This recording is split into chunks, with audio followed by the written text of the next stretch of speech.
I was just watching a documentary before called Terry Jones' Barbarians, and what it talked about was the various different powers of that time, the Persian Empire, the Roman Empire, and so forth, and how they used to go up against each other, and how the Romans considered certain people who didn't behave like them, act like them, in other words, hold the same culture norms as barbarians.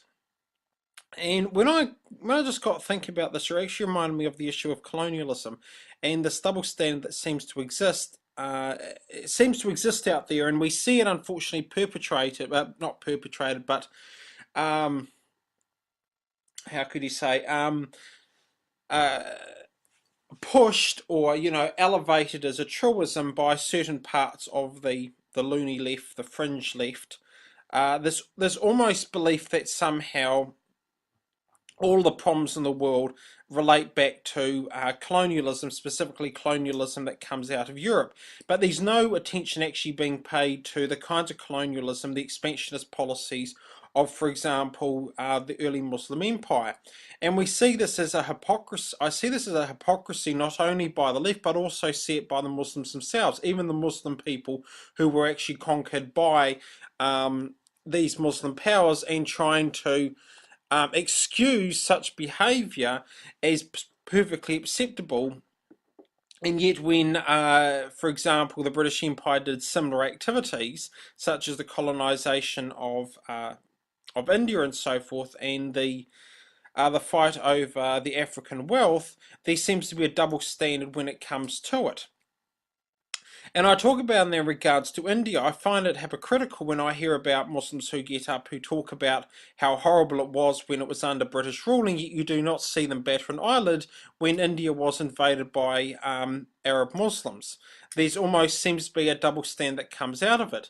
There's no questioning, for example, when it came to Arab Muslims who invaded Iran, who rammed Islam down the collective throats of the Persians. You see no, not an eyelid batted over the idea that Islam was rammed down the collective throats of the Syrians, who were actually, up until that point, a Christian, a Christian country more or less, a Christian majority country. Egypt, same situation.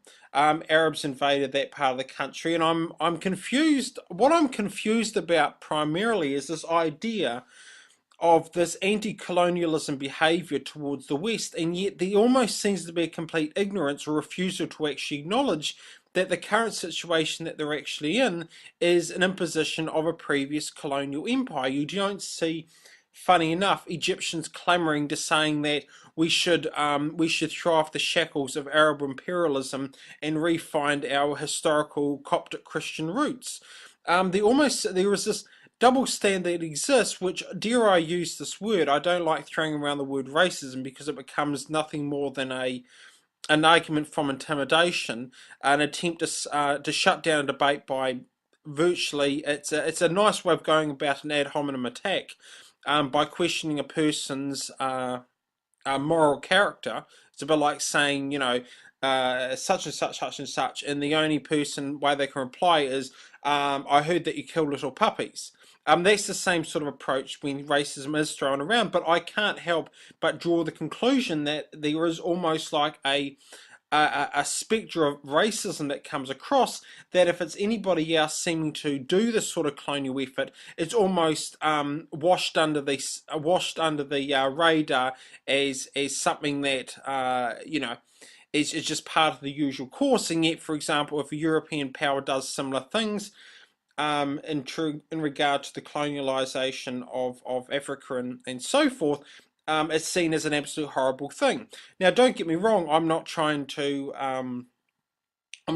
for example, claim that all situations of colonialization are equal, and the fact that that somehow we should triage it, or somehow say that how best to describe it, that I'm saying Muslims were worse than non-Muslims, or anything of that sort of argument. What I am saying is that I just find it hypocritical that there is an attempt to excuse it, and yet a willingness to attack the West, and at the same time ignore the fact that they're still under a form of colonialized rule. In the case of Egypt, like I've said, you don't see them clamoring to throw off the shackles of Arab imperialism and refine their roots. They're continuing to live, they're continuing to take on all the Arab social norms even after the Arab invaders have left. You're wondering at what point are the Egyptians actually going to wake up and actually realize that they're Egyptians. They're not Arabs. They're not, Romans. They're not Greeks. They're not French. They're Egyptians, and that they have their own unique Egyptian culture. And the same thing I find funny is this fox like this false sense of nationalist bravado that comes out of Iran. This belief that you see them um, wholeheartedly embracing Islam as if it was a part of Iranian culture. I find this funny, considering up until the point that they were invaded by Arab invaders, Persians were looked upon the Arab culture and the Arab language and so forth as unrefined and uncouth. It was the height of being uncivilized. It reminds me of the response the Emperor sent back to Muhammad once he received a letter from Muhammad, inviting him to Islam, that for the Arab Muslims to keep the Allahu Akbar in the desert. And yet you see, for example, Iranians, for some reason, on the same time talking about how great and how they're very passionate and patriotic, and yet at the same time they seem to be slaves to the same Arab imperialism that came 1400 years ago. If they were really patriotic and they really wanted to support their Persian roots and so forth, they would renounce it. You only need to look at the Islamic theology that exists in Iran, that the only legitimate leader can be of Arab descent. And I'm sorry, but as a Persian, if I was a Persian, I would find that as the most racist way of approaching it. That the only people who can lead me is a person from some other remote and foreign culture. That we are not good enough to actually rule ourselves. I'm entirely confused. I find it even more confusing when you see this form of self-hatred that comes out of Persia, that somehow they elevate the Arab language higher than their own. I truly am confused, and yet at the same time, in the 1970s, they decried Western imperialism within Persia, within Iran. I truly am confused when I see this double standard that exists within the Muslim world. That when you somehow have a Muslim imperial force, that somehow was wiped off as perfectly acceptable, and yet when you see a Western imperial force, that somehow that's seen as bad. When, for example, they talk about Western imperialism being imposed upon Iran, and yet they don't batter an eyelid at the idea of Arab imperialism being imposed on them in the form of a religion.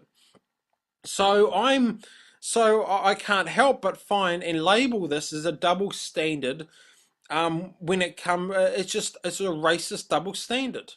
This double standard that doesn't actually acknowledge, that just simply refuse to acknowledge that even after the West is gone, they're still slaves to a foreign power. And the worst part is they're continuing to impose and uphold this foreign power even after the caliphate has actually died. They're still slaves to a foreign culture imposed upon them in the heyday of Islam's prestige in terms of being a colonial force.